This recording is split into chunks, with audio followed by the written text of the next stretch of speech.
Haunted blocker এমন একটি হরের জায়গায় যে আজ থেকে 40-50 বছর আগে এখানের মধ্যে আধ্যাত্মিক শক্তির ঢুকে যাচ্ছি না, তুই যাবি?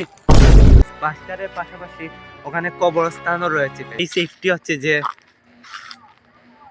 ভাই, তো গর্তটা হয়তো কোনো শিয়াল অথবা কারা আসে গাইস, হয়তো আমি বেঁচে ফিরতে পারবো না। তার এই মাত্র আমার এই পাশ দিয়ে গরম একটা বাতাস বয়ে গেল। ওরে বাপ রে, oh my god, oh my god guys, welcome to my new another blog. তো বন্ধুরা, এটি হচ্ছে আমাদের ব্লগ শুরুতে একটি হন্টেড ব্লগ। আর আজকের এই ব্লগে আমি যেতে চলেছি এমন একটি হরের জায়গায়, যেই জায়গাগুলো থেকে গাইস বেঁচে ফেরা একদমই সম্ভব নয়। আর এই জায়গাগুলোর মধ্যে শেষেরটা তো এত বেশি ভয়ঙ্কর, যেটা গাইস আপনারা সম্পূর্ণ ভিডিওটা না দেখলে বুঝতে পারবেন না। তো চলো গাইস, আর কিছু না বলে আজকের ব্লগটি শুরু করা যাক। তো এখন বন্ধুরা, ফাইনালি আমি আর আমার ছোট ভাইকে নিয়ে যাব আমাদের বাড়ি থেকে 5 কিলোমিটার দূর, কেননা সেখানের মধ্যে একটি হন্টেড জায়গার অবস্থিত। তো সেই জায়গাতে ডিরেক্ট গিয়ে তোমাদের সাথে কথা হচ্ছে। ততক্ষণের জন্য বাই বাই।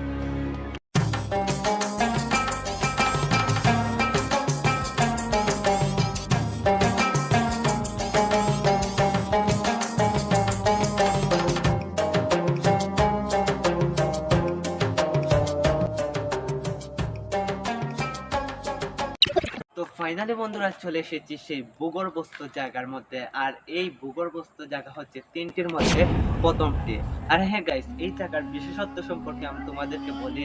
আজ থেকে 40-50 বছর আগে লোকমুখের কথা শোনা যায় যে এখানের মধ্যে আধ্যাত্মিক শক্তির কোনো কারণে লোকেরা এখানের মধ্যে বাস করার জন্য অনুপযোগী হয়ে উঠেছিল। তাই জন্য অনেকে এই জায়গা ছাড়তে বাধ্য হয়েছিল।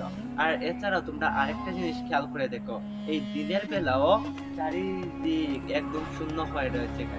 বন্ধুরা, আরেকটি কথা, এই 2026 সালে এসে তোমাদের কাছে মনে হতে পারে যে এটা সম্পূর্ণই কাল্পনিক এবং ভুয়া। আসলে না গাইস, এখানের মধ্যে আমরা দু একজনের সাথে কথা বলবো, দেখি তারা যদি সত্যিটা বলে।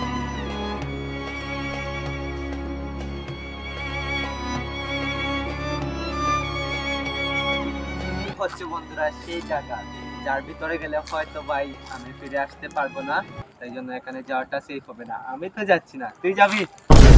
না ভাই না। তোরা আমরা তো এই গেটের ভিতরে যাব না, এমনকি কোনো অপবিত্র বা যেখানে আধ্যাত্মিক শক্তির কিছু আছে সেখানে তো গাইস আমরা যাব না। তাই জন্য তোমাদেরকে এখন ড্রোন ফ্লাই করে দেখাবো। আর আরেকটা কথা গাইস, এখানের মধ্যে কোনো লোককে আমরা এখন দেখতে পাচ্ছি না, তাই জন্য গাইস লোকের আর মতামত নেওয়া হলো না। তো চলো গাইস, ড্রোন শুটের তোমরা এনজয় নাও, আর বাসায় চলে যাব। আর তারপর গাইস যাব নেক্সট ডেঞ্জারাস জায়গাতে, ঠিক আছে? ততক্ষণের জন্য বাই বাই।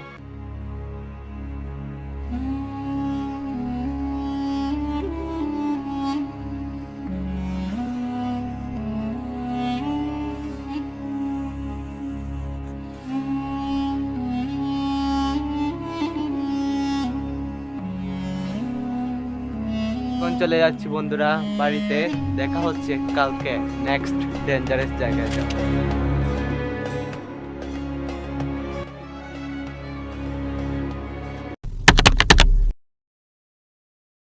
তো বন্ধুরা, আজকে হচ্ছে দ্বিতীয় দিন, আর আজকে আমি যাব দ্বিতীয় ভয়ঙ্কর জায়গায়।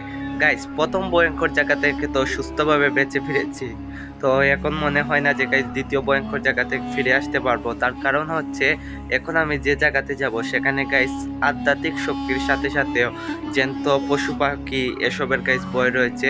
তাই জন্য সেখানে আমি অনেক সেফটি সহকারে যাব। তো চলো গাইস, ডিরেক্ট সেখানে গিয়ে কথা হচ্ছে। আর ভাই লোকেরা, আপনারা একটি লাইক দিয়ে দিন, কেননা আপনাদের জন্য একটি হরের জায়গায় যাচ্ছি। তো তাড়াতাড়ি একটি লাইক দিয়ে দিন, চলুন সেখানে গিয়ে কথা হচ্ছে।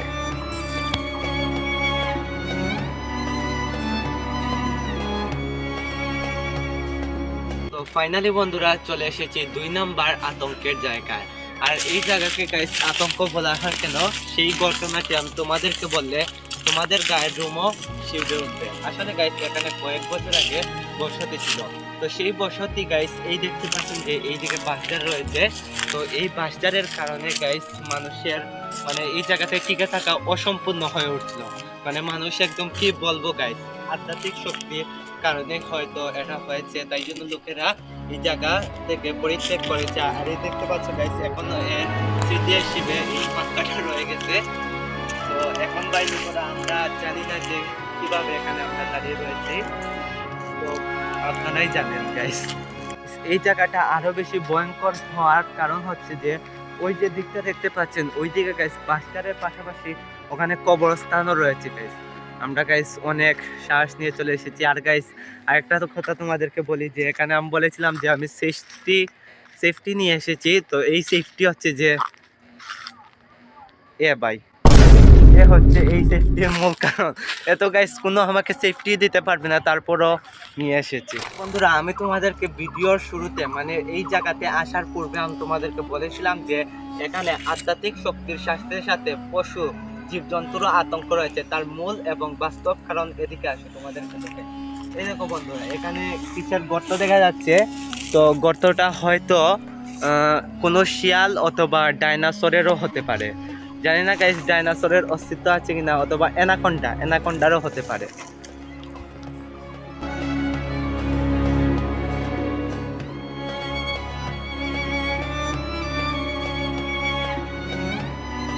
এখানে বন্ধুরা আর বেশিক্ষণ থাকা সেফ হবে না, কেননা এখন ভিখারি টাইম। আর কিছুক্ষণ পর গাইস সন্ধ্যা হয়ে যাবে, আর সন্ধ্যা হলেই তো তোমরা জানো আজান পড়ে, আর আজানের সাথে কারা আসে গাইস? ভাই কে আসে আজানের সময়? ভাই এসব মাথা মুখে নিস না। তো চলো গাইস এখান থেকে চলে যাই, আর তোমাদের সাথে রাতের বেলা কথা হবে, কেননা রাতের বেলা আমরা 3 নাম্বার এবং ফাইনালের ডেঞ্জারাস জায়গায় যাব। তো চলো ততক্ষণের জন্য বাই বাই, দেখা হচ্ছে কিছুক্ষণ পর। A few moments later. তো ফাইনালি বন্ধুরা সেই সময় চলে আসতো যে সময়ের জন্য আমি আপনারা সকলেই অপেক্ষা করছেন। আর এখন আমি যাব বন্ধুরা ফাইনাল এবং শেষ ডেঞ্জারাস জায়গায়। সেখানে গিয়ে গাইস হয়তো আমি বেঁচে ফিরতে পারবো না, তারপরে এই ব্লগটি আপনাদের কাছে আসবে। তো চলো বন্ধুরা যা যাক ফাইনাল অ্যান্ড 3 নাম্বার জায়গাতে। তো ফাইনালি বন্ধুরা চলে এসেছি শেষ আতঙ্কের জায়গায়। আমার পিছনে দেখতে পাচ্ছেন বন্ধুরা রয়েছে বাসচাল, আর এই বাসচালের মধ্যে গাইস অনেক অলৌকিক ঘটনা ঘটে। তার মধ্যে বাস্তব কয়েকটি কারণ আপনাদের সামনে তুলে ধরি।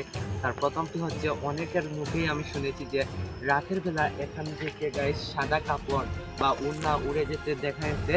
তারপর গাইস সাথে অনেক কিছু উড়ে যেতে দেখা গেছে। এছাড়াও অবয়ব রয়েছে গাইস, কালো ছাড়া অনেক কিছু দেখা গেছে। তো বন্ধুরা এখানে আমি এসেছি এখন রাত অলমোস্ট বাজে যে গাইস 11টা 58, 2 মিনিট কম গাইস 12টা বেজে গেছে। এখানের মধ্যে আগামী আমি প্রায় 10 মিনিটের মতো থাকবো। ঠিক আছে, এই 10 মিনিটে আমার সাথে কিছু ঘটে নাকি? বন্ধুরা আস্তে আস্তে আমি বাসটারের ভিতরে ঢুকে পড়ছি। এই গাইস অলৌকিক কিছু দেখতে পাই নাকি, মনে হচ্ছে তো গাইস আজকে আমার কিছু হয়েই যাবে। আর দেখো গাইস চারিদিকটা কত শুনশান, মাই গড গাইস। এই মাত্র আমার এই পাশ দিয়ে গরম একটা বাতাস বয়ে গেল, মনে হচ্ছে গাইস আমার কিছু হয়ে যাবে, কেননা আমি আর আমার ক্যামেরাম্যান এই মাত্র গাইস চলে গেছে।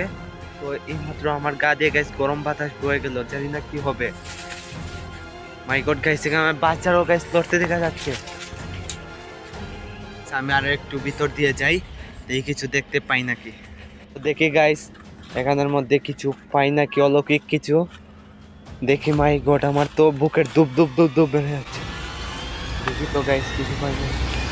ওরে বাপ রে, oh my god, oh my god, oh my god guys পিছন দিয়ে কি একটা আসছে। এই দেখো গাইস, তো আমার সাথে পালিয়ে যাচ্ছে। দেখলে আমি 3টি হরের জায়গায় গেলাম, যে জায়গাগুলোতে যাওয়া আমার একদমই ঠিক হয়নি, শুধুমাত্র তোমাদেরকে দেখানোর জন্য গেলাম। তো চলো বন্ধুরা এই ব্লগটি কেমন লেগেছে অবশ্যই আমাকে জানাও। আর হ্যাঁ, এরপর থেকে ভূতের ব্লগগুলো মানে কন্টেন্ট ব্লগগুলো অনেক ডেঞ্জারাস লেভেলের হবে। তো চলো এই ব্লগটি কেমন লেগেছে অবশ্যই কমেন্ট বক্সে বলে যাবে। দেখা হচ্ছে নেক্সট ব্লগে, ততক্ষণের জন্য বাই বাই।